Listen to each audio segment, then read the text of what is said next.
Ibu, kita mulai dengan baca bismillah terlebih dahulu ya. Bismillahirrahmanirrahim. Bismillahirrahmanirrahim. Alhamdulillah kita sudah sampai pada penyusunan ya. Bapak Ibu nanti Senin, Selasa, Kamis, Sabtu itu Bapak Ibu diminta untuk apa namanya eh, menyusun modul ajar berbasis PBL, PJBL, DBL, dan TPACK itu ya. 4 modul ajar ya. Silahkan nanti bisa dikerjakan sesuai LK. Hanya di LK itu ada kompetensi inti. Itu tolong kompetensi inti kan masih kurtilas ya. Nanti diganti CP aja, capaian pembelajaran. Nah, untuk malam hari ini kita agendanya adalah membahas tentang asesmen ya, pengembangan asesmen awal, kemudian eh, asesmen formatif sumatif dan pelaporannya. Itu jadi Bapak Ibu. Ya, kami persilahkan untuk siapa ini contoh bisa mau atau bersedia untuk dijadikan contoh pekerjaannya, monggo yang sudah mengirimkan. Pak Rizky atau siapa yang belum, Pak Yusuf atau Bu Hani atau Bu Satiah, gimana Pak Bisa, Yusuf? Jawaban, Pak. ya Pak. Bisa. Insya Allah yang untuk Oh, LK6, Insya Allah bisa, Pak. oke. Bu, Sekalian. Le- Bu Leli, Pak, yang share screen kan, Pak ya? Oh, atau Pak Yusuf mau share screen sendiri atau mau di-share screen Se- kan? di share screen kan aja, Pak. Soalnya pakai HP, Pak. Oh gitu, oke. Nggih. Bunda bisa minta tolong Bu Leli? Bisa Siap, nggak Pak. pekerjaan Pak Yusuf Bu Leli buka? Oh, bisa, Pak. Benar.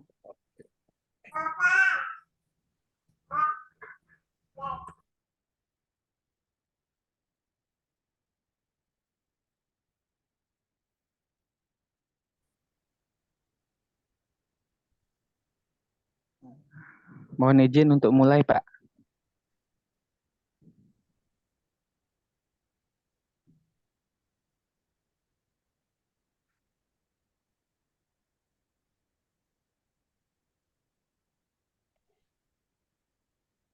Halo, Assalamualaikum.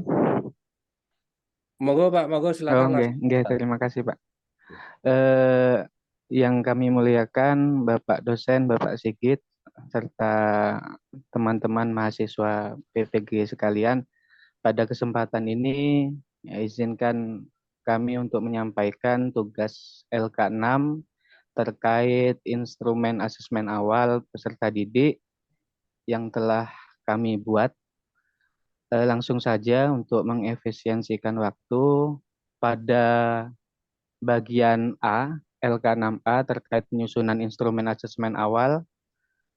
Di sini kami memuat 3 elemen. Yang pertama latar belakang keluarga, kemudian potensi yang menonjol dari peserta didik, dan yang ketiga adalah hambatan peserta didik dalam belajar.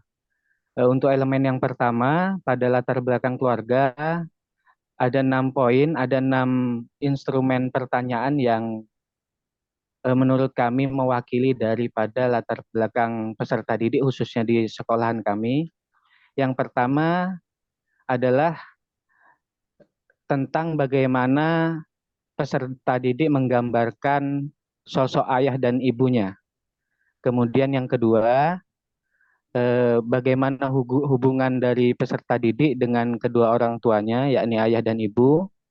Ketiga, hal-hal apa sajakah yang berasal dari kedua orang tua peserta didik yang membekas dalam hidup peserta didik. Kemudian, pekerjaan dari orang tua peserta didik itu apa? Setelah itu, peserta didik tinggal bersama siapa saja di rumah.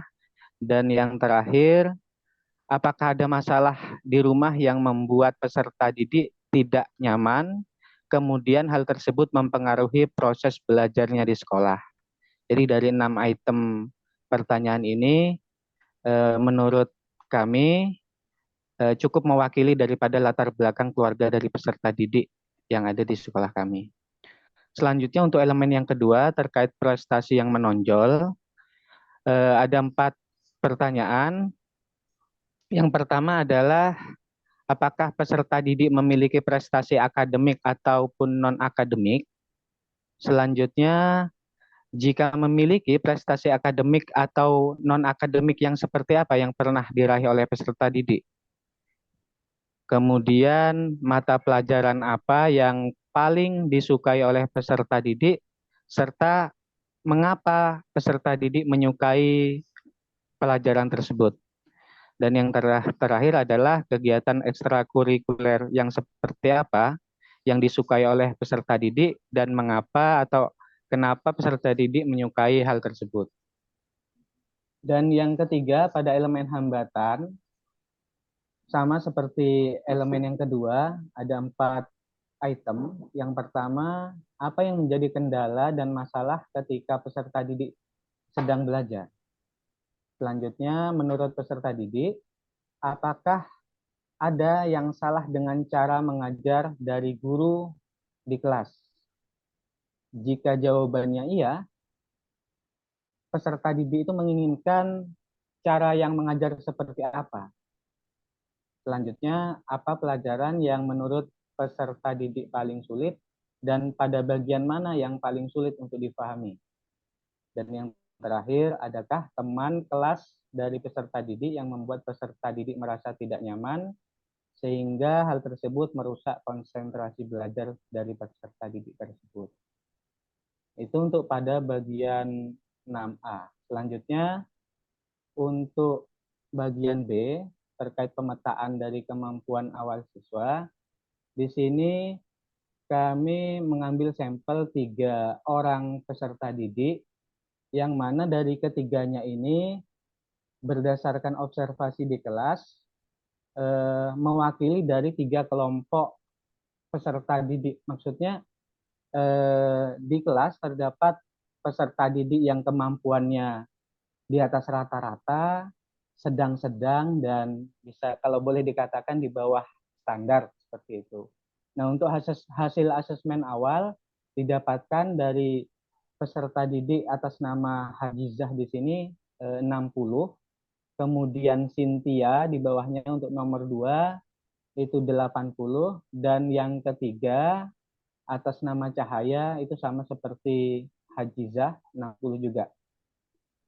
Nah, kemudian dari hasil instrumen atau wawancara yang dilakukan, didapatkan jawaban, kemudian kami tarik kesimpulan bahwa dari latar belakang keluarga ketiga peserta didik yang kami ambil sebagai sampel, untuk yang pertama atas nama Hajizah, nomor yang pertama Bu Leli, nomor 1,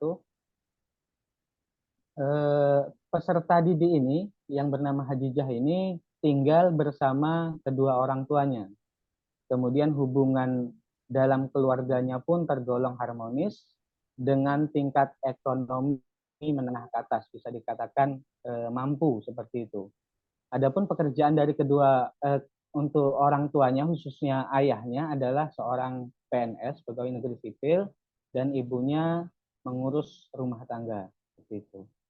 Selanjutnya pada kolom potensi, pada bagian potensi yang menonjol atau prestasi peserta didik. Nah, peserta didik ini masuk pada kategori peserta didik yang tergolong biasa-biasa saja, baik dalam hal akademik maupun non-akademik.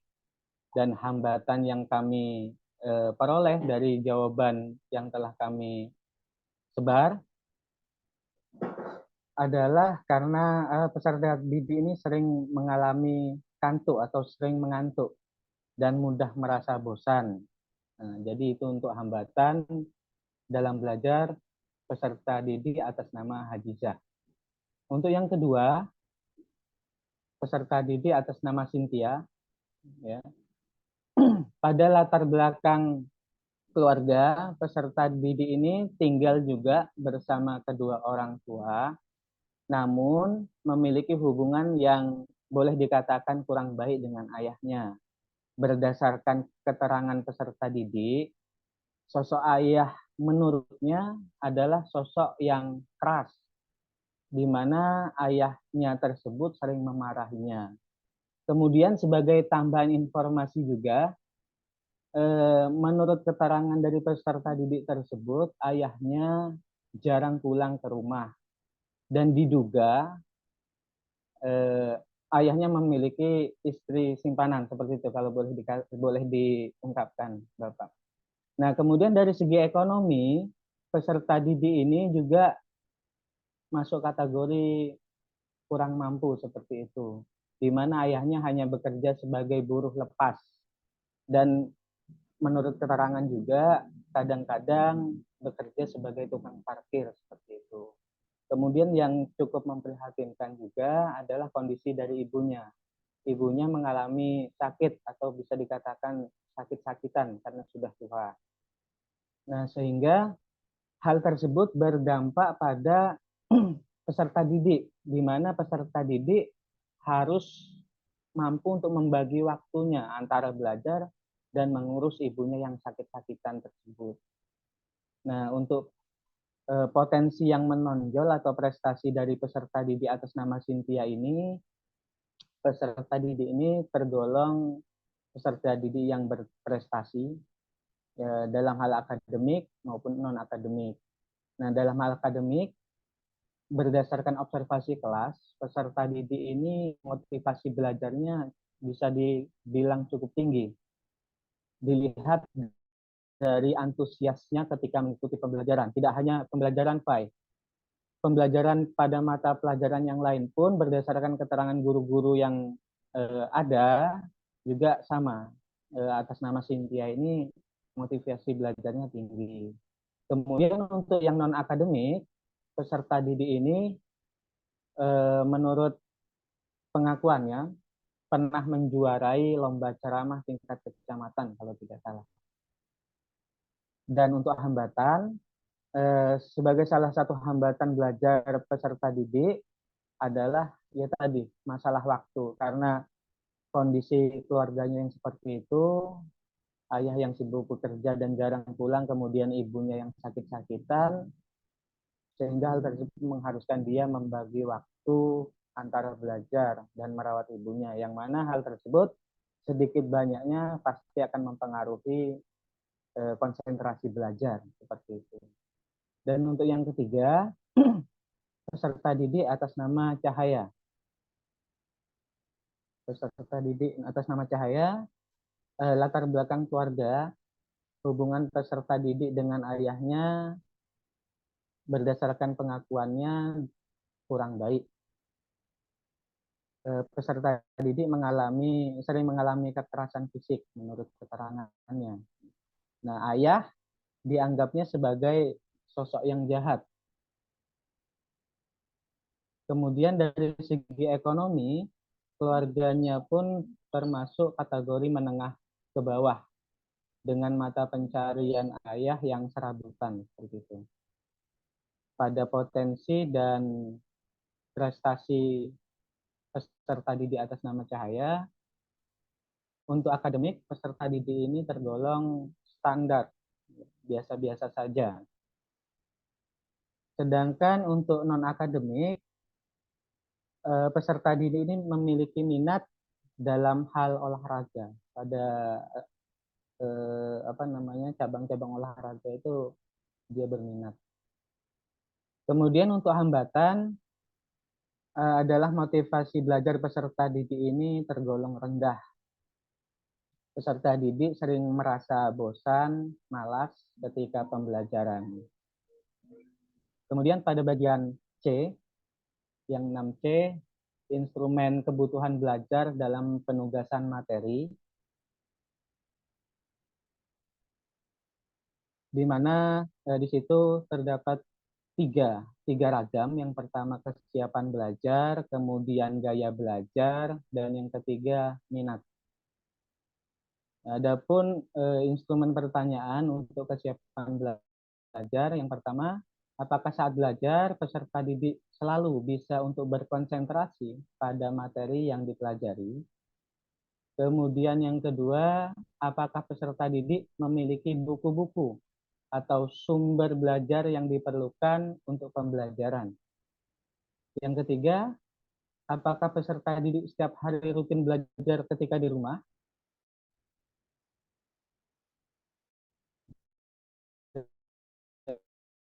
Dan yang keempat,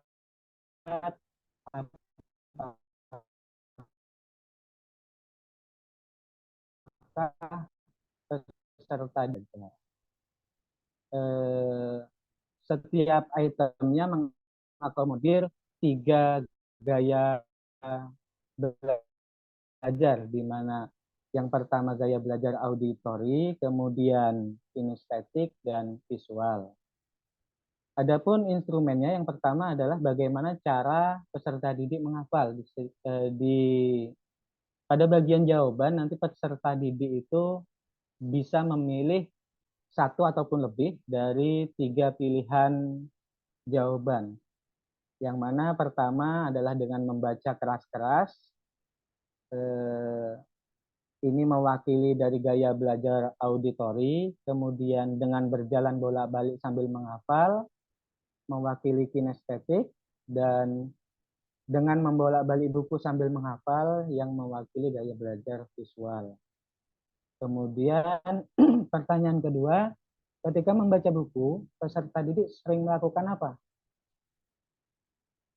Menelusuri tiap-tiap kata dengan jari telunjukkah? Membaca dalam hati dengan tenang? Atau membaca sambil menggerakkan bibir atau mengucapkannya? Pada pertanyaan yang ketiga, nomor 3, Bu Leli, gaya belajar ya. Ketika waktu luang, apa yang akan peserta didik lakukan? Yang pertama, mendengarkan musik, menonton video atau film, atau jalan-jalan berolahraga. Dan pertanyaan yang keempat, apa yang paling mudah untuk peserta didik ingat? Nama seseorangkah, wajah, atau kegiatan yang pernah dilakukannya? Di mana nama mewakili auditori, wajah mewakili visual, kemudian kegiatan yang pernah dilakukan mewakili kinestetik. Pada ragam minat, instrumen pertanyaannya yang pertama, bagaimana perasaan peserta didik ketika guru pendidikan agama Islam memulai pembelajaran. Kedua, apakah peserta didik mencatat hal-hal yang dianggap penting yang telah dijelaskan oleh guru saat pelajaran berlangsung? Ketiga, apakah peserta didik memperhatikan hasil pembelajaran yang telah dilakukan? Dan yang keempat, apakah peserta didik memperdalam pemahaman yang telah diajarkan oleh guru? Itu untuk bagian 6C, membuat instrumen kebutuhan belajar dalam penugasan materi.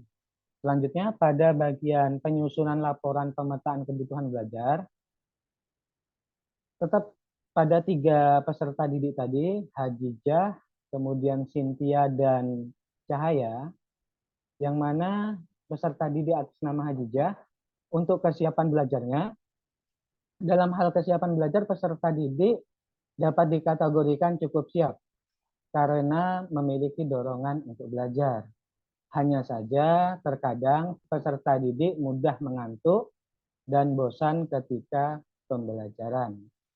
Nah, untuk gaya belajar, peserta didik ini memiliki kecenderungan pada kinestetik. Sedangkan untuk minat, peserta didik tergolong standar, khususnya pada pembelajaran pendidikan agama Islam. Kemudian untuk peserta didik atas nama Cynthia, nomor 2, Bu Leli. Untuk kesiapan belajar, peserta didik ini tergolong sangat siap sekali.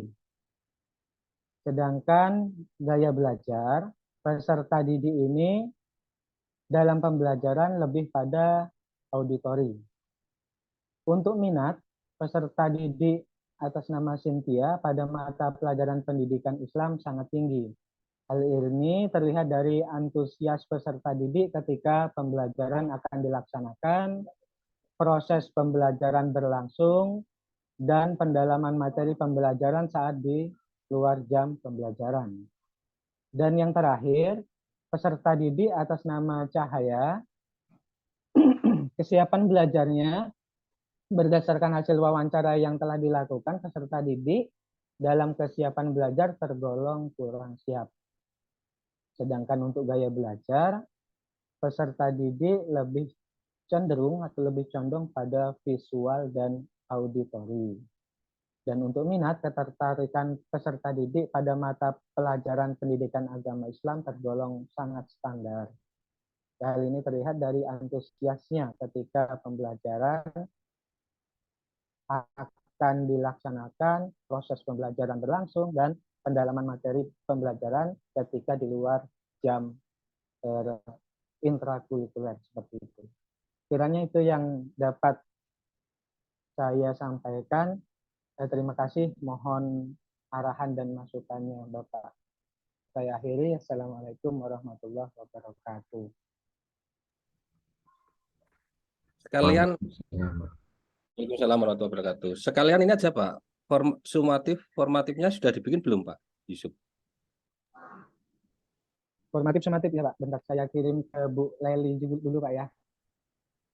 Oke, biar supaya nanti match gitu Oke. sama pelaporannya sekalian supaya nanti bisa kita telaah bareng-bareng gitu.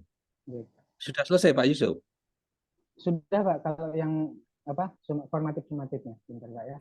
Kalau pelaporannya? Pelapor, ya. 7.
Belum Bu Leli, bukan yang itu. Mohon maaf.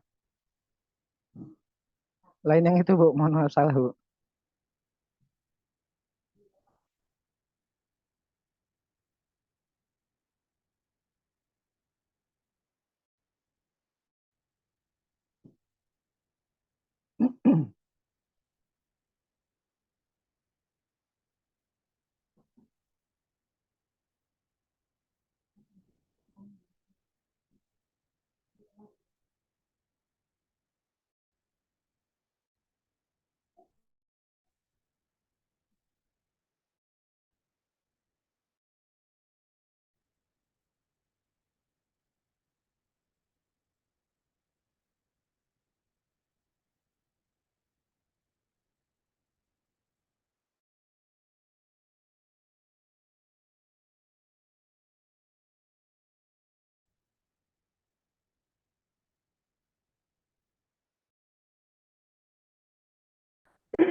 Oh, masuk lagi Bu Leli.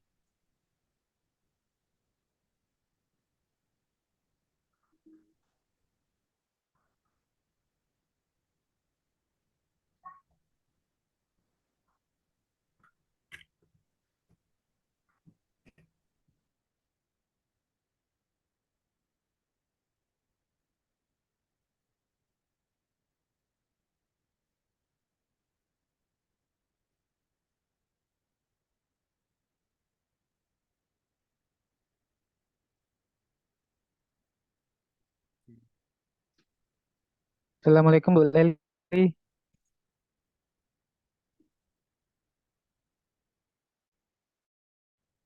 Oh ya sudah.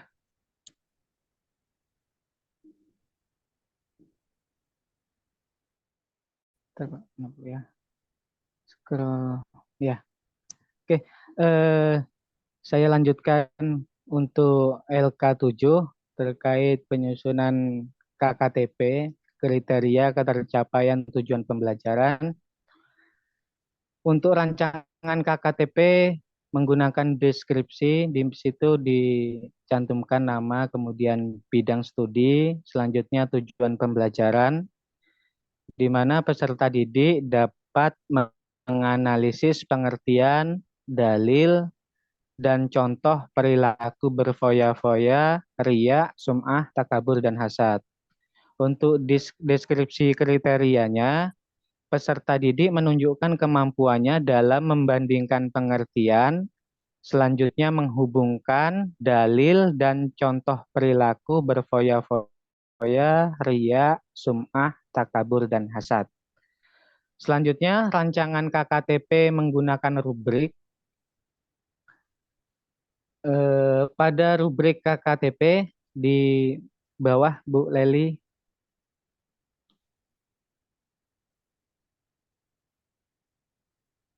ya. Untuk aspek penilaian di situ kami muat dua. Yang pertama membandingkan pengertian, kemudian yang kedua adalah menghubungkan dalil dan contoh perilaku. Nah, untuk kategorinya mahir, cakap, layak, dan baru berkembang. Untuk tingkat paling rendah di situ adalah baru berkembang. Untuk aspek penilaian membandingkan pengertian, kategori mahir ketika peserta didik dapat membandingkan pengertian berfoya-foya, riya, sum'ah, takabur, dan hasad menurut pendapat 4 ahli menggunakan bahasanya sendiri. Nah, itu masuk kategori mahir. Selanjutnya pada kategori cakap, peserta didik dapat membandingkan pengertian setidaknya menurut pendapat 3 ahli. Jadi begitu seterusnya menurun. Yang mahir 4 ahli, cakap 3 ahli, layak 2, kemudian untuk yang baru berkembang, peserta didik belum dapat membandingkan pengertian. Seperti itu. Untuk aspek penilaian kedua, menghubungkan dalil dan contoh perilaku, kategori mahir ketika peserta didik dapat menghubungkan dalil, Al-Quran, dan hadis dengan contoh perilaku berfoya-foya, riya, sum'ah, hasad, takabur dengan lengkap. Kemudian pada kategori cakap, peserta didik dapat menghubungkan dalil Al-Quran dan hadis dengan contoh perilaku, namun di sini kurang lengkap seperti itu. Dan pada kategori layak, peserta didik dapat menghubungkan dalil salah satu di antara ayat Al-Quran atau hadis, jadi salah satu. Nah, kalau untuk yang mahir, dua-duanya, layak dua-duanya, mohon maaf, cakap keduanya, Al-Quran dan hadis. Kemudian ketika kategori layak, peserta didik itu hanya dapat menghubungkan dalil Al-Quran saja atau hadis saja dengan contoh perilaku seperti itu. Kemudian pada kategori baru berkembang, peserta didik belum dapat menghubungkan dalil dengan contoh perilaku. Selanjutnya, rancangan KKTP menggunakan interval nilai. Yang bawah. Iya Bu, nah itu. Untuk kriteria ketuntasan, peserta didik menunjukkan kemampuannya dalam membandingkan pengertian, kemudian menghubungkan dalil dan contoh-contoh perilaku berfoya-foya, riya, sum'ah, takabur, dan hasad. Untuk interval nilainya, di sini ada 4 kategori, perlu bimbingan, cukup, baik, sangat baik. Di mana 4 ini saya matchkan dengan kategori tadi mahir, cakap, layak, dan baru berkembang.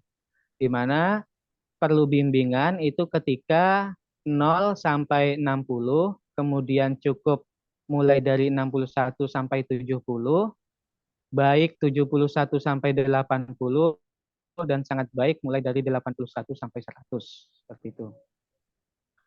Pada LK7B menyusun instrumen asesmen formatif.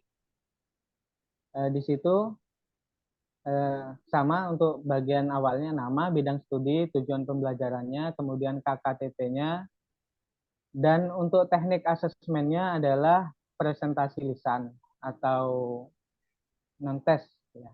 Peserta didik nanti diminta untuk membandingkan pengertian, kemudian menghubungkan dalil dan contoh perilaku seperti itu. Adapun kisi-kisi asesmennya di bawah Bu, ya. Untuk indikator yang pertama atasnya Bu, kelewatan. Ya, untuk indikatornya peserta didik dapat membandingkan pengertian berfoya-foya, riya, sum'ah, takabur, dan hasad, di mana level kognitifnya adalah C4. Kemudian bobotnya 50, nomor soal 1. Indikator kedua, peserta didik dapat menghubungkan dalil dan contoh perilaku. Sama level kognitif 4, bobot, dan untuk nomor soal 2. Untuk untuk rubrik penilaiannya, ya untuk rubrik penilaian di bawah Bu. Ya. Indikator yang pertama dengan level kognitif C4, kriteria penilaiannya adalah peserta didik dapat membandingkan minimal 2. Ini skor terendah, minimal 2 pengertian karena KKO-nya adalah membandingkan. Jadi minimal 2. Harus ada pembandingnya seperti itu. Dan yang kedua, untuk indikator yang kedua, menghubungkan dalil dan contoh perilaku, kriteria penilaiannya peserta didik minimal menghubungkan 1 dalil, baik itu dari Al-Quran ataupun hadis. Jadi salah satu tadi, itu kriteria paling bawah, seperti itu. Selanjutnya, 7C, menyusun instrumen sumatifnya. Untuk teknik asesmennya tertulis, ya, teknik tertulis.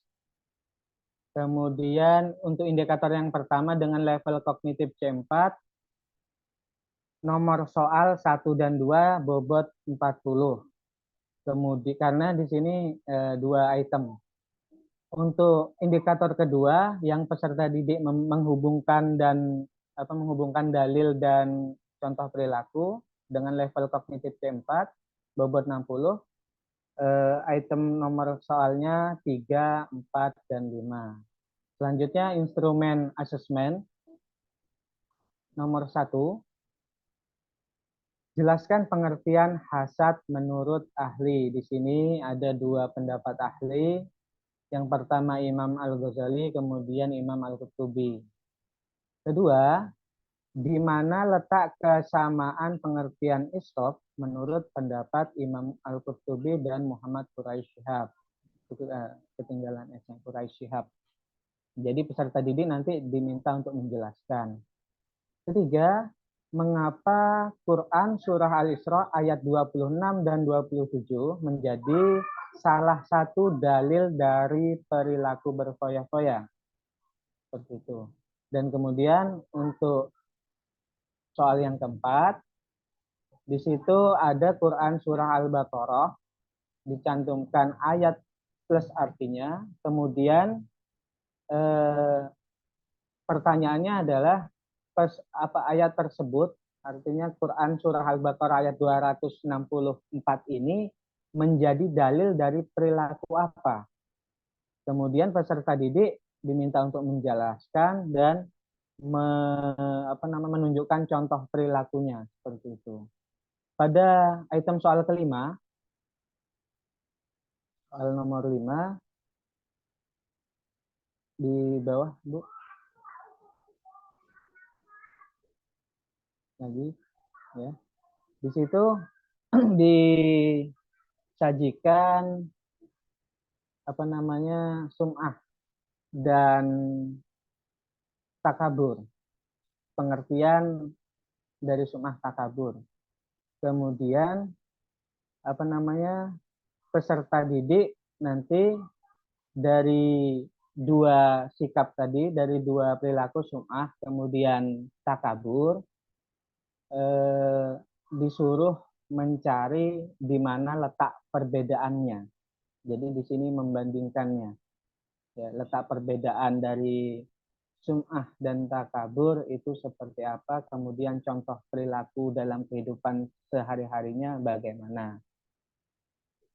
Selanjutnya di bawah untuk rubrik penilaian dengan indikator yang pertama membandingkan pengertian dengan level kognitif 4, ada scoringnya 1 sampai 4 ya, semuanya sama 1 sampai 4 dengan kriteria penilaian peserta didik dapat menjelaskan pengertian hasad menurut para ahli dengan menggunakan bahasanya sendiri. Kemudian peserta didik dapat membandingkan pengertian israf menurut para ahli. Untuk indikator yang kedua, peserta didik menghubungkan dalil dan contoh perilaku. Kriteria penilaiannya, peserta didik menunjukkan hubungan antara Quran Surah Al-Isra dengan perilaku berfoya-foya. Untuk yang nomor 2, Bu. Indikator nomor 2. Yaitu. Kemudian peserta didik menyimpulkan dan mencontohkan perilaku yang terkandung dalam Quran Surah Al-Baqarah ayat 264 pada soal nomor 4 tadi. Dan yang terakhir, untuk soal yang kelima, peserta didik membandingkan dan mencontohkan antara perilaku sum'ah dan takabur. Nah, untuk keterangan skornya, jika peserta didik menjawab, namun sangat tidak sesuai dengan jawaban yang benar, mendapatkan 1 skor. Kemudian 2 skor ketika peserta didik menjawab namun masih ada lebih dari 2 kesalahan pada jawabannya. 3 skor apabila peserta didik dapat menjawab namun masih ada 1 kesalahan. Dan 4 skor atau nilai sempurna ketika peserta didik dapat menjawab sesuai dengan jawaban yang benar. Nah, setelah itu nilai akhir peserta didik didapat dari skor yang diperoleh. Ya, skor yang diperoleh kemudian dibagi 20 dan dikali 100. Seperti itu. Itu skor akhir dari peserta didik. Kiranya itu untuk tugas 7-nya.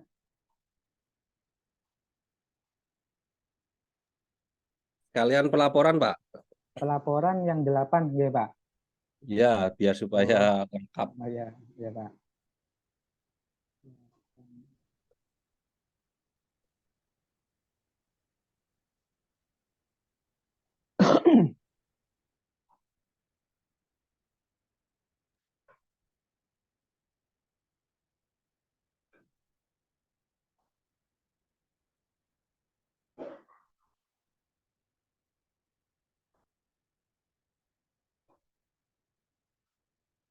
Sebentar ya Pak. Di pasar, masih sekolah pasar. Ini kemarin ambil apa Pak?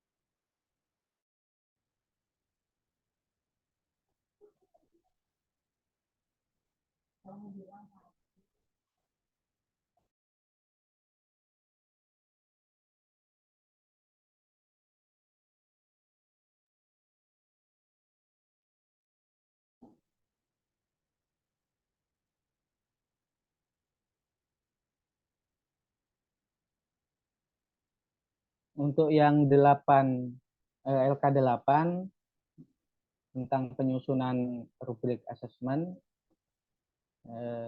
informasi yang pertama adalah nama peserta didik, kemudian kelas, guru, mata pelajaran, kemudian tujuan pembelajaran.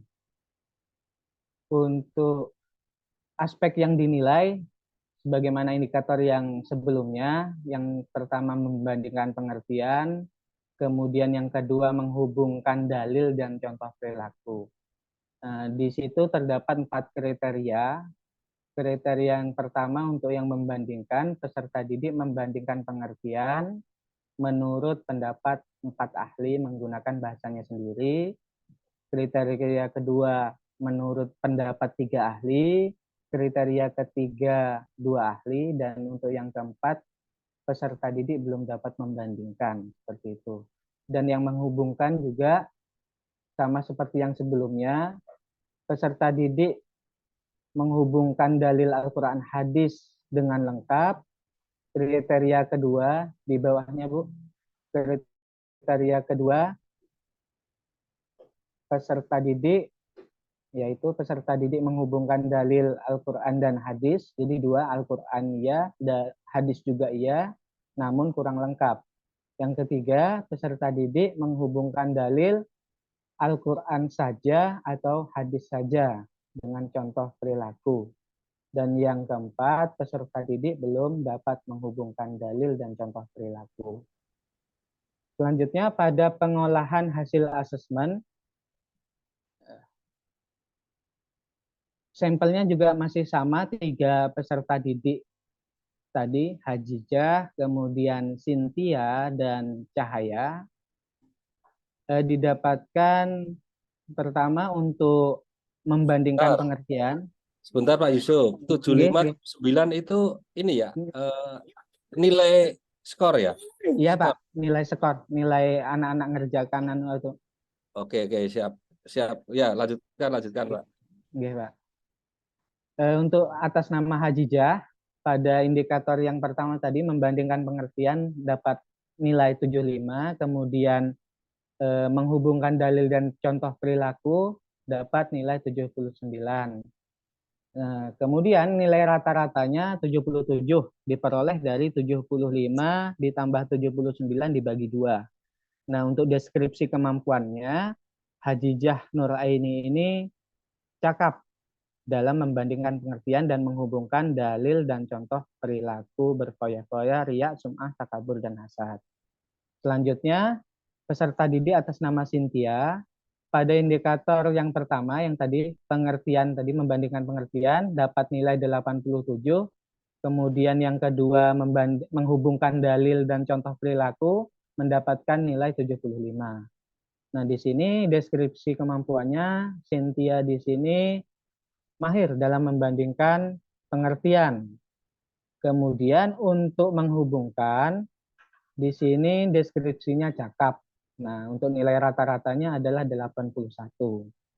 Dan yang ketiga, Cahaya, untuk membandingkan pengertian mendapatkan nilai 75, kemudian menghubungkan dalil dan contoh perilakunya sama, juga dapat 75. Dan deskripsi kemampuannya adalah Cahaya ini cakap dalam membandingkan pengertian dan menghubungkan contoh perilaku. Dan nilai rata-ratanya 75. Karena 75 ditambah 75 dibagi 2, hasilnya tetap sama 75. Oke, selanjutnya pada bagian C, pengolahan ya, itu Bu. Nah, pengolahan hasil capaian akhir pembelajaran. Di situ ada kolom nama, kemudian lingkup materi, dan sumatif akhir semester. Untuk yang satu, ya sumatif 1, 2 di situ 75, 79 saya ambil dari nilai yang atas tadi. Kemudian yang sumatif akhir semester di situ tes, ya tesnya apa namanya dari ujian akhir seperti itu. Di sini yang saya pahami Bapak, tes dengan nilai akhir ini sama seperti itu Pak. Dan untuk deskripsinya, Hajijah Nuraini ini baik dalam membandingkan pengertian dan menghubungkan dalil. Seperti itu. Selanjutnya, atas nama Cynthia, ya nilainya sama juga seperti yang atas tadi, diambil 87, ya Bu, yang bawahnya Bu, 87, kemudian 75, dan hasil tesnya 87. otomatis nilai akhir sumatifnya di sini 87 dan nilai raportnya 84, ya nilai rata-ratanya. Selanjutnya untuk cahaya 7575 saya ambil dari atas tadi nilai yang 2. Untuk tes atas nama cahaya mendapatkan nilai 50, ya, kemudian nilai raport, nilai rata-rata akhirnya adalah 63 dengan deskripsi cukup, ya. Jadi si cahaya ini cukup dalam membandingkan pengertian dan menghubungkan dalil. Pada bagian D, pelaporan asesmen yang di bawahnya, Bu. Ya, yaitu pada pelaporan kuantitatif, ya, sama kurang lebih nama peserta didik, kemudian lingkup materi, kemudian akhir semester dan nilai rapor. Di sana 7579 diambil dari nilai yang pertama tadi, kemudian nilai sumatifnya, nilai rata-ratanya dari 75 dan 79 kemudian dibagi 2, tesnya mendapat 75, maka nilai sumatif akhirnya 75. Kemudian nilai rapor di situ dicantumkan didapatkan dari rata-rata S plus AS, di mana nilai akhir sumatif dengan nilai akhir sumatif akhir semester, kemudian dibagi 2. Jadi Hajijah mendapatkan nilai 76 untuk nilai raportnya, kemudian Cynthia 84, ya, terus di bawahnya Bu, Cahaya 63 untuk nilai raportnya. Pada pelaporan kualitatif, ya, yang di bawahnya Bu,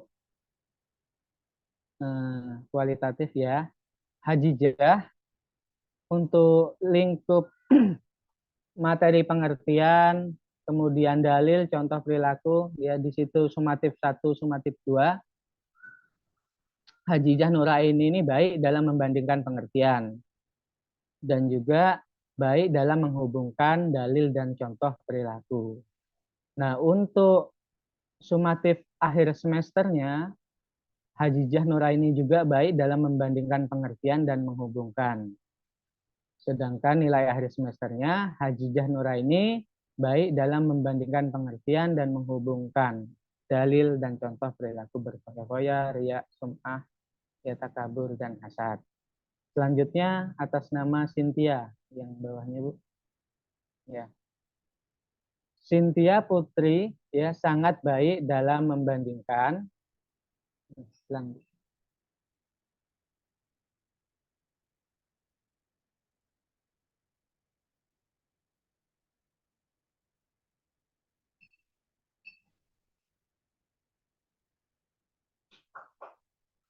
Ya.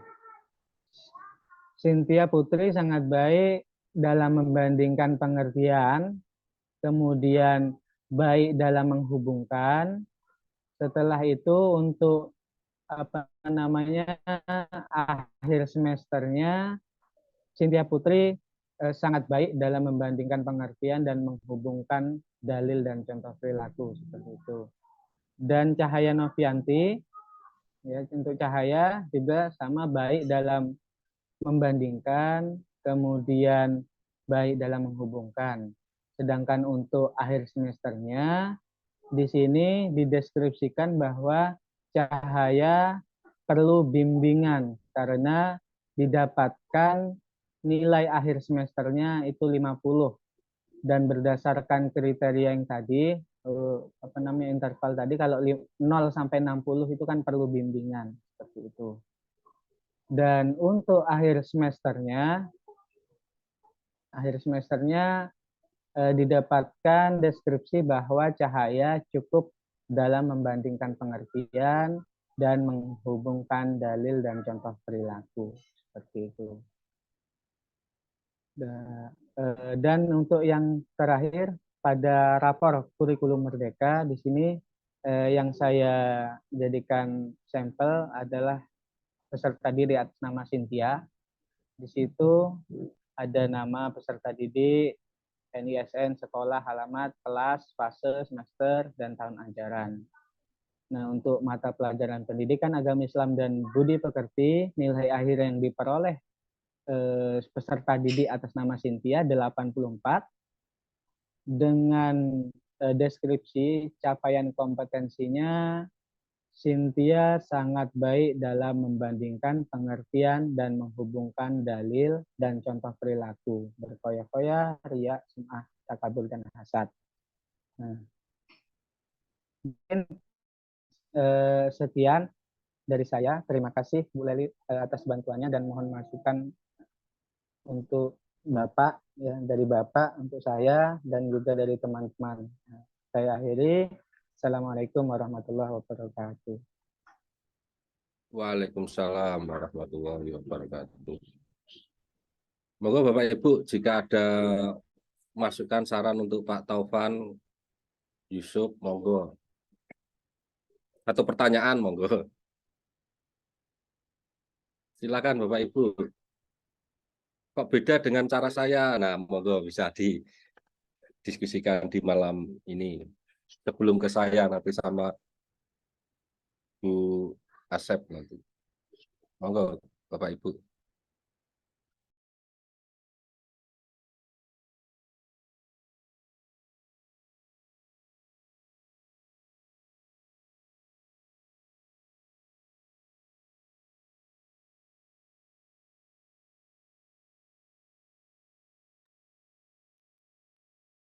Mohon maaf ini keluar share screen dulu ya. Nanti terus kita diskusi sebentar.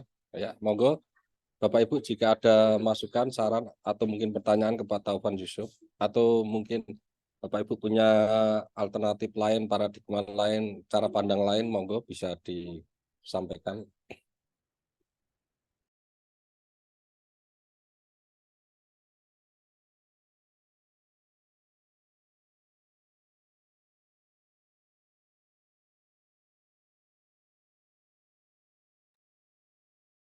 Nggak ada ini.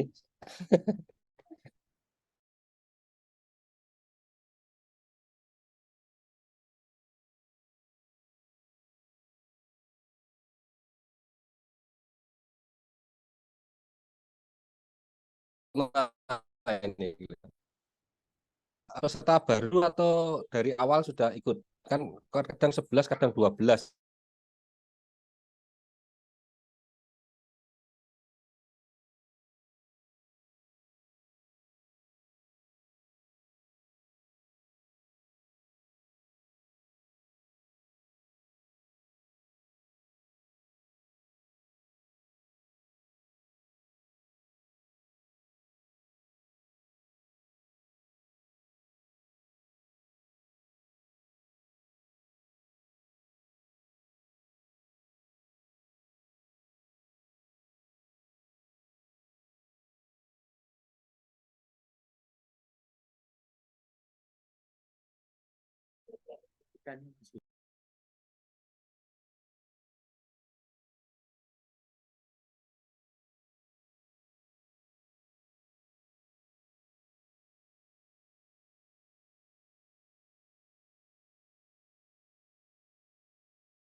Bapak Ibu, PPT saya sudah bisa ketangkap ya Bapak Ibu. Ya, Pak. Saya mau menyampaikan satu slide saja lah ya. Ini penting sekali soalnya. Jadi prinsipnya Bapak Ibu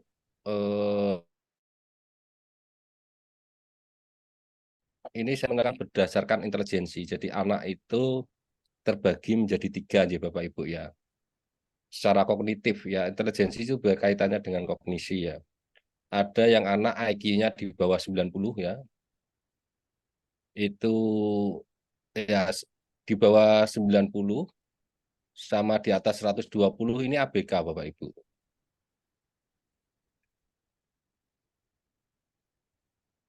Nah,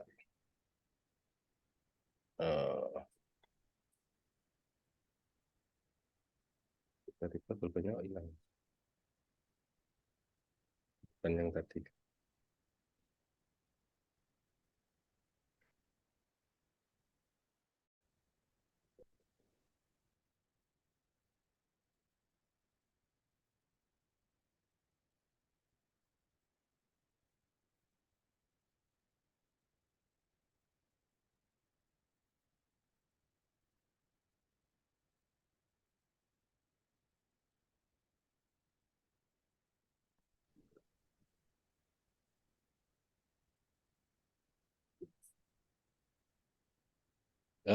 Maaf saya ulangi Bapak Ibu.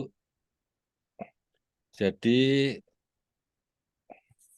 IQ di bawah 90 itu ini ABK ya, ABK. Biru enggak bisa merah ya.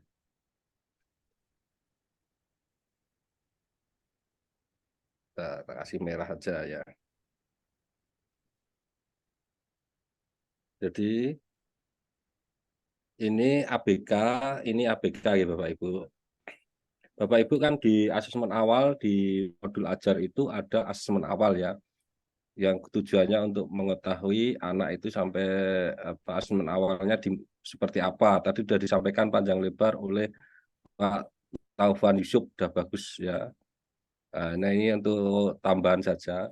Tapi kalau untuk anak normal, kelas reguler ini 90, jadi walaupun dia punya keterbatasan fisik ya Bapak Ibu, dia tunanetra ya, dia tunanetra, tunarungu, tunadaksa, tapi dia IQ-nya normal. Jadi di kelas Bapak Ibu jika ada siswa yang ABK ya, ada tunanetra, tunarungu, tunadaksa, dia IQ-nya normal ya. Itu. Tapi kalau ada anak yang cerdas istimewa,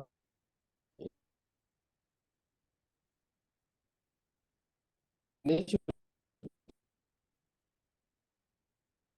masuk ABK, dia sudah di atas normal karena IQ-nya di atas normal. Anak lambat belajar ya atau slow learners, ada tunagrahita, ini termasuk anak yang ADHD, Bu. Ya, ADHD. Bahkan ada yang sindrom Down. Sindrom Down itu mohon maaf ciri-cirinya matanya sipit, giginya lancip, ya, lidahnya runcing gitu ya. Ada lagi anak idiot ya. Jadi sebetulnya semua siswa ini ya, semua siswa ini berhak mendapatkan pendidikan ya. Jadi sekolah Bapak Ibu berhak menerima, kecuali kalau ketunaannya sangat berat sekali itu biasanya bisa dimasukkan SLB ya. Tapi kalau ketunaannya sedang bisa diakomodir di sekolah Bapak Ibu ya. Jika Bapak Ibu nanti jadi kepala madrasah punya kebijakan, silahkan nanti bisa diakomodir. Nah, saya kira siswa reguler tadi kalau Pak Taufan tadi kan menyampaikan hanya siswa reguler, makanya saya tanya 60, 75, 80 itu apa? Ternyata itu skor. Nah, kadang anak yang ini saya pernah meneliti 165 orang guru di Yogyakarta itu ya. Ternyata anak slow learners ini Bapak Ibu, anak SL ya atau lambat belajar ini hampir ada di setiap sekolah ya Bapak Ibu. Ini harus itu 80 ya, 80 sampai 89 lah ya. Nah ini. ini hampir ada di setiap sekolah. Biasanya anaknya ya lambat banget dalam hal belajar itu Bapak Ibu. Nah, Bapak Ibu kadang nggak nyangka kalau di sekolah Bapak Ibu itu ada anak lambat belajar. Mungkin di Kalimantan apa yang menangani anak-anak ABK? Ada Bapak, Ada? ada Bapak. Oh, ada. Ada Pak di sekolah kami. Ya, itu harus didasarkan pada asesmen ya. Jadi Bapak Ibu sederhananya begini, asesmen sama evaluasi itu ya sama, tetapi perbedaannya di mana ya? Perbedaannya itu kalau evaluasi itu berdasarkan ketuntasan materi. Tolong diperhatikan Bapak Ibu, evaluasi itu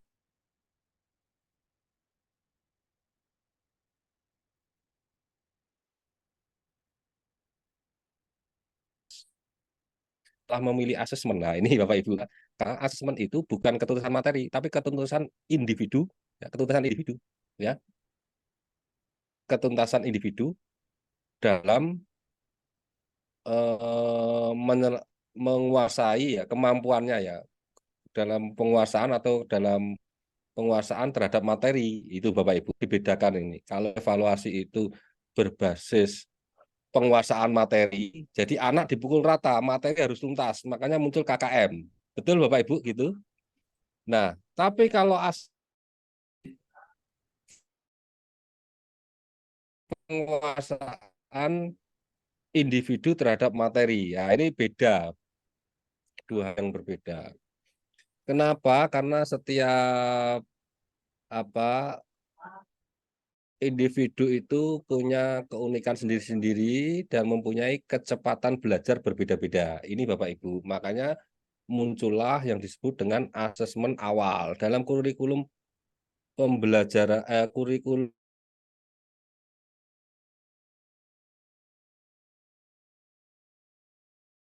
tidak ada asesmennya pre-test gitu kan dan post-test. Nah, maka dalam muncul asesmen awal. Asesmen awal ini bisa berupa pretest, ya, bisa berupa pertanyaan pemantik, itu ya, bisa juga disampaikan itu lebih detail supaya Bapak Ibu lebih tahu kenapa seorang guru harus membuat asesmen awal. Nah, itu sebenarnya dasarnya dari sini Bapak Ibu. Dari intelijensi ya, termasuk dari gaya belajar ya, dari latar belakang orang seterusnya itu. Tapi fokus utamanya kan kita mau mengukur knowledge. Itu kan Bapak Ibu. Kalau kita mengukur knowledge atau attitude atau psikomotor, kalau knowledge pasti dasarnya dari IQ Bapak Ibu. IQ anak yang misalnya 90 dengan IQ anak yang 100 tentunya gitu ya Bapak Ibu. Nah, misalnya Bapak Ibu mengajarkan seperti Pak Taufan menganalisis apa tadi bla bla bla bla ya, menghubungkan itu memang anak A dia canggih dalam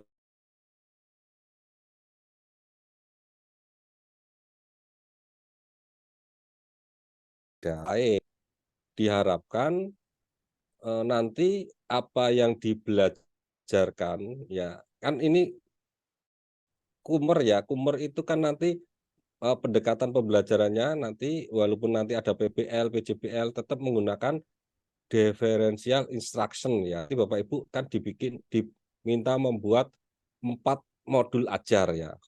Modul ajar yang pertama berbasis PBL, problem based learning ya kan. Yang kedua, Bapak Ibu diminta membuat modul ajar berbasis PJBL, Project Based Learning. Kemudian yang ketiga, Bapak Ibu diminta untuk membuat MA, modul ajar berbasis DBL. DBL itu ya Differential Based Learning. Ya. Differential Based Learning itu bagaimana kita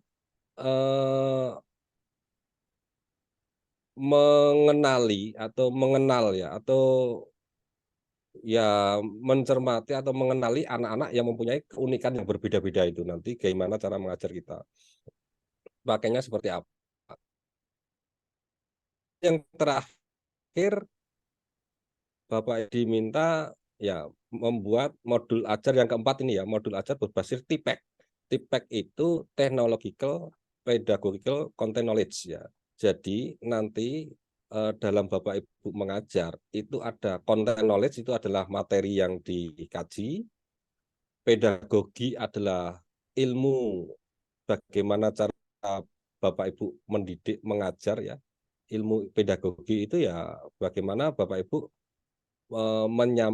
transfer of knowledge ya, artinya menyampaikan materi atau menyampaikan konten knowledge itu tepat sasaran gitu, tidak salah menggunakan apa ya, pokoknya pakai pedagogi gitu ya.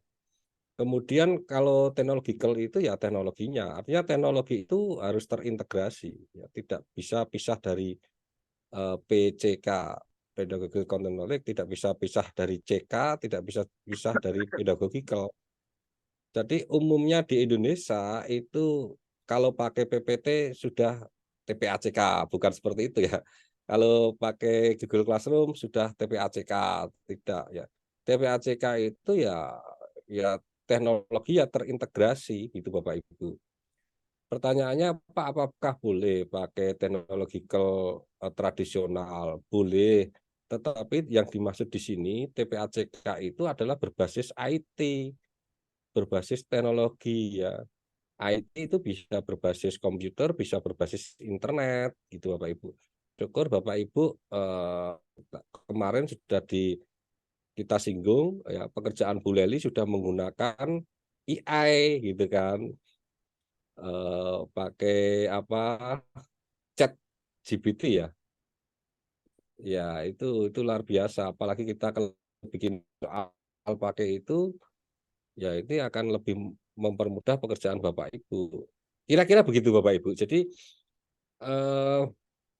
prinsipnya nanti Bapak Ibu harus tahu betul bahwa di kelas Bapak Ibu itu apakah ada semuanya anak normal, gitu kan? Kelas reguler yang Bapak Ibu ampu itu loh. Pak Taufan mana Pak Taufan?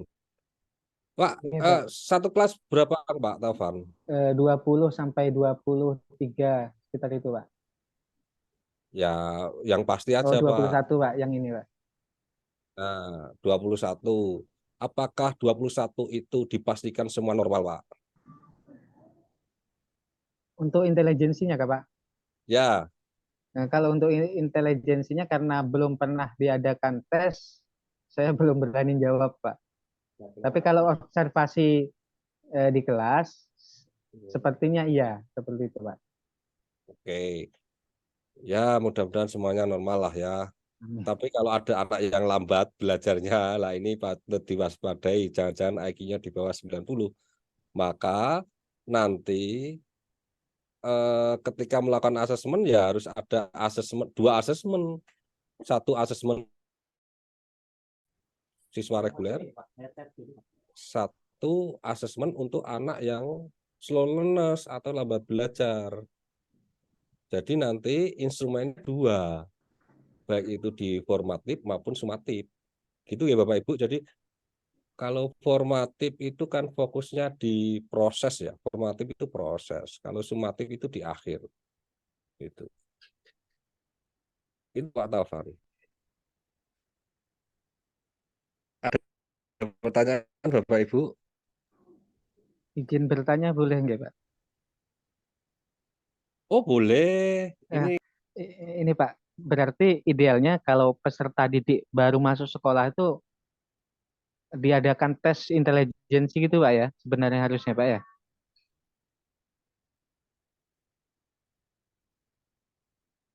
Halo? ya idealnya ya harus ada tes input masuk Pak. Tapi itu tujuannya untuk memberikan gambaran ke sekolah, siswa yang diterima itu IQ-nya rata-rata seberapa gitu Pak. Tetapi sekolah tidak berhak untuk menolak jika ada siswa ABK yang masuk. Di Indonesia itu terkadang sekolah milih-pilih siswa yang IQ-nya bagus-bagus gitu ya. Kalau kuotanya sudah terpenuhi, lalu ketika ada siswa daftar ditolak kan gitu kan. Iya, Pak. Betul nggak Bapak Ibu? Ya, ini berbeda dengan di Finlandia. Di Finlandia yang merupakan rujukan negara pendidikan, negara yang maju, itu di sana setiap favorit, tidak rapot, tidak dipakai. Jadi semua anak itu pinter, semua anak itu cerdas gitu. Cuman punya potensi yang berbeda-beda. Kalau di Indonesia kan tidak ya. Inputnya yang bagus-bagus gitu ya, yang dites, tes masuk, ya syukur kalau berani bayar uang gedung tinggi diterima gitu kan di Indonesia itu. Nah, emang idealnya begitu Pak Taufan Yusuf. Jadi idealnya ketika pendaftaran siswa baru itu ada tes IQ yang tujuannya untuk memberikan gambaran kepada sekolah bahwa siswa-siswa yang masuk di sekolah, misalnya di sekolahnya Pak Yusuf itu punya IQ rata-rata sekian.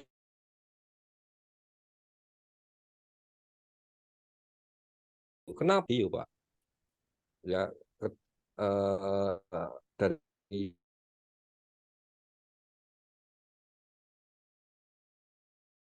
apa? Kan memang ya sehingga dengan dasar IQ itu nanti sekolah bisa membuat semacam asesmen kepada anak. Nah, punya Pak Opan itu dikembangkan di sekolah nggak apa-apa. Instrumen PPG ini dikembangkan di sekolah nggak apa-apa. Untuk mengukur seberapa jauh, seberapa tinggi IQ, seberapa jauh hubungan dengan orang tua, seberapa besar problem antara anak dengan orang tua, dan seterusnya ini penting Bapak Ibu. Ini untuk informasi yang dikembangkan sekolah. Permasalahannya terkadang orang tua itu ya yang jahat siapa? Terkadang yang jahat itu orang tuanya. Saya pernah melakukan riset Bapak Ibu ya, riset nasional di Sumatera Selatan itu di Palembang itu dapat dana hibah 50 juta saya sampaikan 50 juta itu. Kebanyakan anak-anak yang lulus ini mohon maaf itu dari keluarga-keluarga mampu, dari keluarga-keluarga pejabat di mana anak-anaknya itu malah ditinggal dinas gitu ya. Anak hidupnya sehari-harinya itu dengan pembantu. Loh ini fakta ini.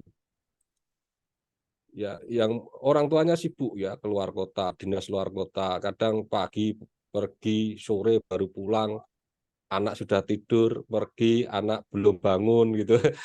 Itu fakta fenomena dan saya identifikasi itu kebanyakan anak slow ya. Perkembangan mental, perkembangan intelijensinya berbeda dengan anak-anak yang lain. Saya tidak perlu menyebutkan pejabat apa, banyak lah ya. Itu saya riset itu di Palembang di mana sekolah itu menjadi rujukan nasional.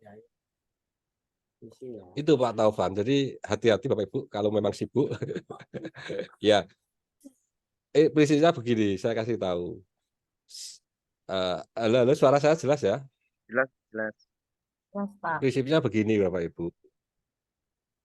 Bukan quantity time ya, bukan quantity time seberapa banyak kita berhubungan dengan anak, tetapi yang betul adalah quality time ya, walaupun cuma 1 jam, tolong ya usahakan 1 jam itu penuh makna, harus meluangkan waktu dengan anak ya walaupun cuma 1 jam dalam satu hari.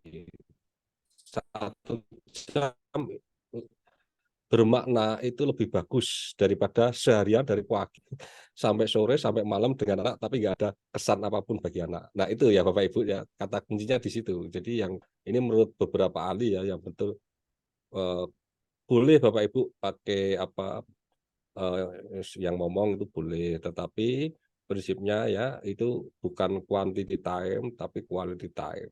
Itu Pak hubungan antara Pak Taufan betul ada apa bikin pengembangan instrumen yang melibatkan orang tua, melakukan wawancara, melakukan observasi, ini memang ya idealnya begitu. Jadi saran saya memang sekolah harus ini apa melakukan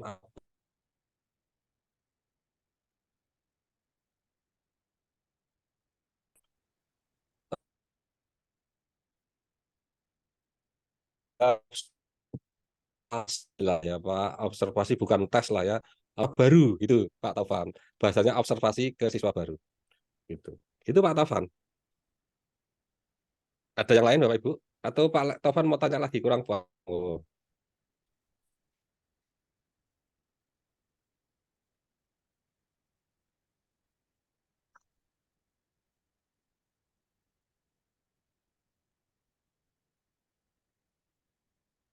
Pak Hakim, Pak Rizky mau ada yang ditanyakan, Pak Mas Syarudin, Pak Juanda sudah kembali ke tanah air? Sudah kayaknya itu Pak. Sudah itu Pak. Nggak balik, Pak. Saya kira Sama Alhamdulillah, Pak. kerasan di Mekah itu.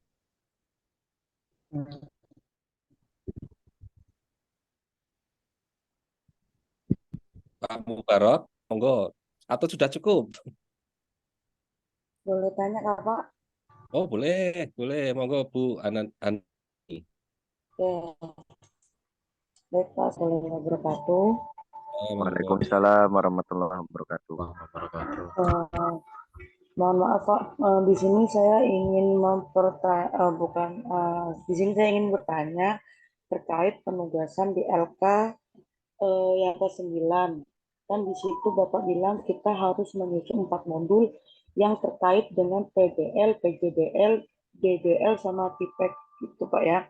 Yang ingin saya tanyakan yang pertama itu di tugas itu di situ kan ada 2 model Pak. Ada yang model berbasis MA sama NA.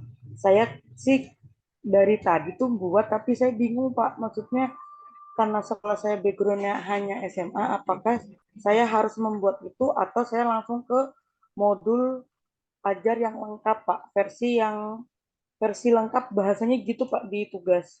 Karena di setiap modul itu ada dua tugas Pak, PJBL yang MA sama yang SMA gitu Pak. Mungkin minta diterangkan gimana gitu Pak. Terus yang kedua terkait dengan materinya.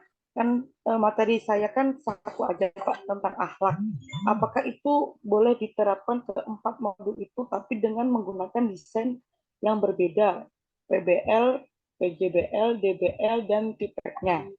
Itu yang kedua Pak. Terus yang ketiga, otomatis kan di setiap model pembelajaran ini kan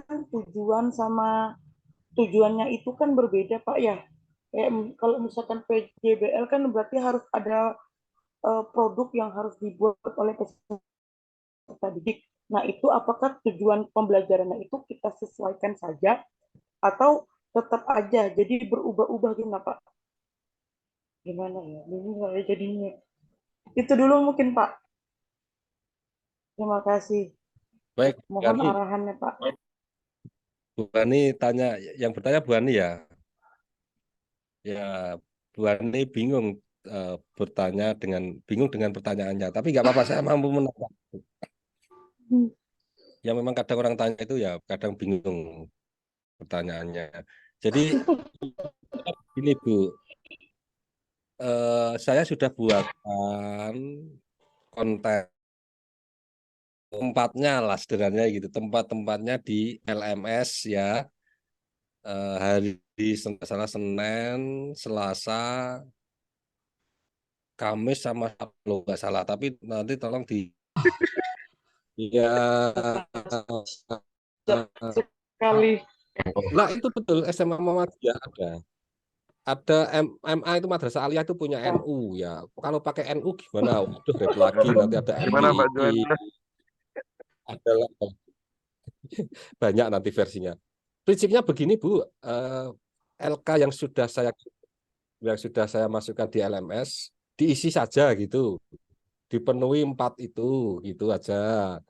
Nah, nanti kita tengok bareng gitu aja Bu G, Iya nggak Pak. usah backgroundnya apa. Kemudian untuk PJBL apakah berbasis produk, tujuannya seperti apa, nanti menyesuaikan saja Bu, asal nanti diisi saja. Nanti prinsipnya begini Bu, prinsipnya begini, nanti ketika ujian UKIN, unjuk kinerja, Bapak Ibu itu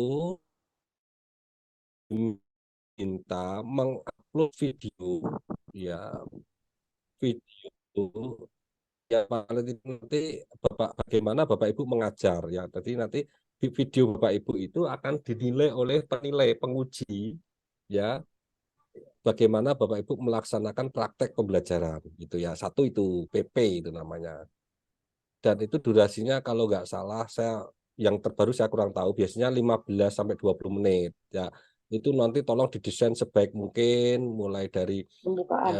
Ibu Mas ya, tidak dari pembukaan Bu, dari berjalan menuju sekolah nanti Oh, diedit-edit gitu Bu.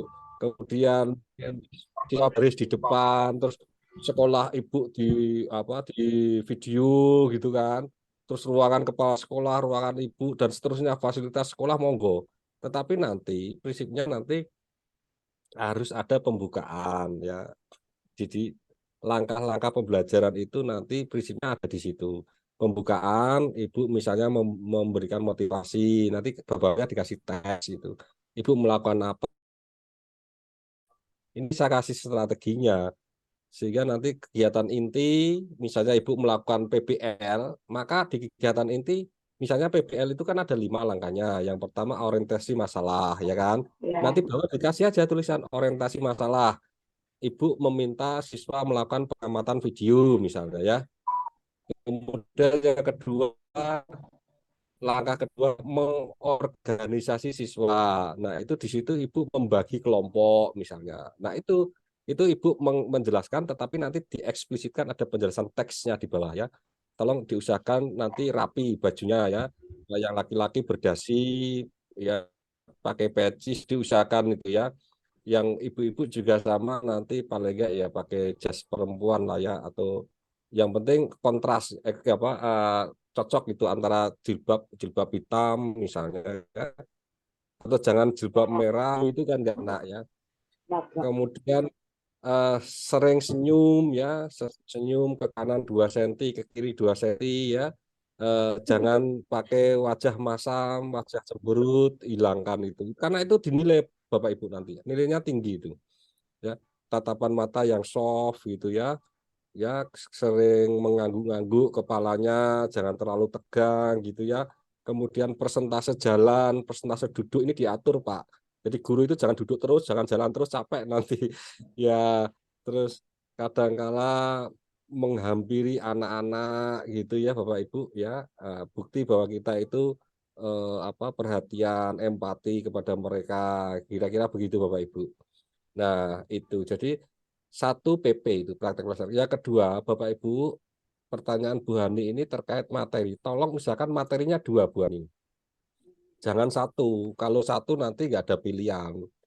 Jadi nanti ketika ujian kompre, biasanya Bapak Ibu ya ujian komprehensif, tolong dicatat ya, biasanya Bapak Ibu ujian komprehensif diminta untuk mengirim 2 set MA. 2 set MA itu ya 2 MA yang berbeda dengan materi yang berbeda. Dan 1 set modul proyek ya, proyek P5 PPRA. Jadi ada 3 set yang harus dikirim di LMS. Itu ketika ujian kompre. Ujian kompre itu setelah lokakarya ini biasanya Bapak Ibu ada ujian kompre. Ujian kompre itu ujian komprehensif penguasaan Bapak Ibu mulai dari kemampuan pedagogi, kemudian keahlian belajar, dan setelah itu Bapak Ibu itu ditanyakan di ujian kompre termasuk nanti proposal PTK. Nah, oleh sebab itu maka Bapak Ibu materi yang dipilih itu nanti bisa di PTK-kan Bapak Ibu ya, bisa di PTK-kan. Nah, tadi kalau Pak Taufan Yusuf menjelaskan tentang motivasi ya PTK-nya yang meningkatkan motivasi gitu. Kalau Pak Rizky misalnya bicara tentang hasil belajar, ya PTK-nya yang meningkatkan hasil belajar gitu. Kalau Bu Hani tentang akhlak apa Bu? Misalnya hasil asesmen awalnya adalah eh, hasil belajarnya rendah, maka nanti PTK-nya ya hasil belajar gitu. Iya, benar, Jadi Pak. yang ditingkatkan kan nilainya gitu. Jadi Nilainya. prinsipnya jangan satu materi je Bu, diusahakan Oh iya, dua Pak. lah ya. Siap, Pak. Dengan MA yang berbeda ya, itu biasanya itu. Saya kurang tahu itu yang sudah di K1. K1 itu di guru-guru yang sudah mengajar di atas 20 tahun ya. Iya, Bapak Ibu ini kan masuk K2 ya, masih di bawah 10 tahun kan iya, Pak. ya. Iya, Pak. Ya, gitu. Jadi saya kurang tahu, mungkin nanti lebih berat ya, tidak cuma 2 set MA, mungkin 4 set MA gitu kan. Terus 2 set modul P5 PPRA. Loh ini betul. Saya ngajar perangkat itu Bapak Ibu di K1 itu hanya membuat 2 loh. Membuat 2 yaitu apa itu MA berbasis PBL dan MA berbasis PL gitu K1. Karena gurunya sepuh-sepuh Bapak Ibu ya, sudah 20 tahun mengajar kan sepuh-sepuh. Bapak Ibu ini kan masih muda-muda ya kan. Bahkan ada yang belum menikah kan ini. Nah, Betul, itu Pak. MA-nya diminta bikin 4 Bapak Ibu ya, berbasis PBL, PJBL. Ikuti aja kan sudah ada LK-nya. Tinggal Iya, ngisi-ngisi Pak. saja Bapak Ibu nanti. Ya, ikuti saja. Itu Bapak Ibu ada pertanyaan lain? Ya, sudah cukup ya Bu Hani ya. Jadi Siap. itu Bu.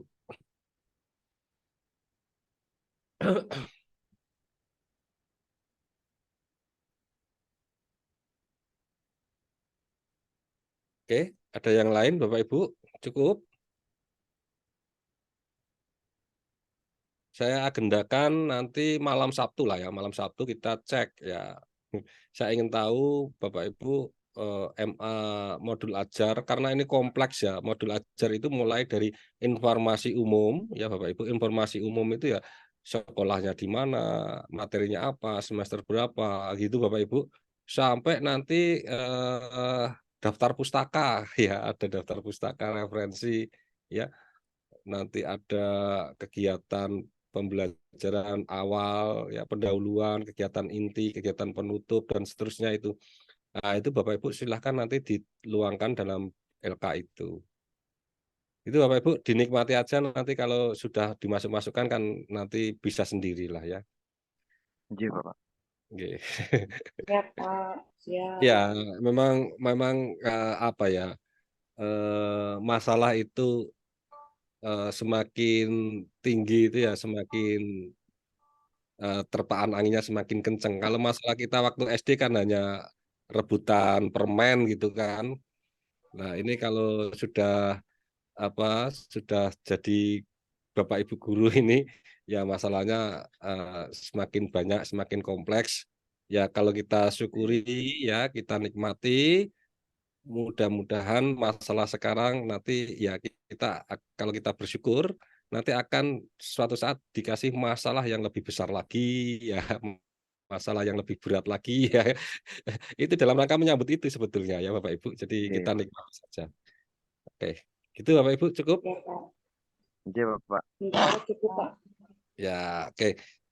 Silakan Bapak Ibu tolong diskusinya diisi ya, diskusinya juga diisi Ya, ya, Pak. kemudian untuk apa LK-LK yang LK 9 itu ya, minggu ini LK 9 tolong dilengkapi lah ya gitu. Ya, Pak. Itu Bapak Ibu saya kira kurang lebihnya saya mohon maaf, tidak ada kekurangan saya juga mohon maaf. Prinsipnya tadi sudah disampaikan banyak oleh Pak Taufan, itu sudah mahir itu, sudah bagus, formatif, sumatif, pelaporannya oke ya. Tinggal nanti Bapak Ibu menyesuaikan ya. Baik, terima kasih. Mohon maaf, kita akhiri dengan baca hamdalah bersama-sama ya. Alhamdulillah. Alhamdulillah. Alhamdulillahirabbil alamin. Bu Leli jangan lupa difoto. Oh, saya belum ya dari tadi belum menyalakan Pak. video. Belum on cam. Nah, Iya, Pak. Boleh. Saya juga ya Bu, sempat tadi di tertekan depan beberapa kelas kali. lupa menyalakan video. Nanti Ya. boleh. Ya, silakan Bapak Ibu. Dihitung Bapak Ibu ya. 1, 2, 3. Oke. Lagi, satukan lagi. 1, 2, 3. Oke. Ya, terima kasih Bapak Ibu. Pak Rizky pemain zaman nih. Terima kasih Pak Sigit. Jadi kami Bu Ya, mohon izin terima kasih, Bapak Pak. Ibu. Ya Pak.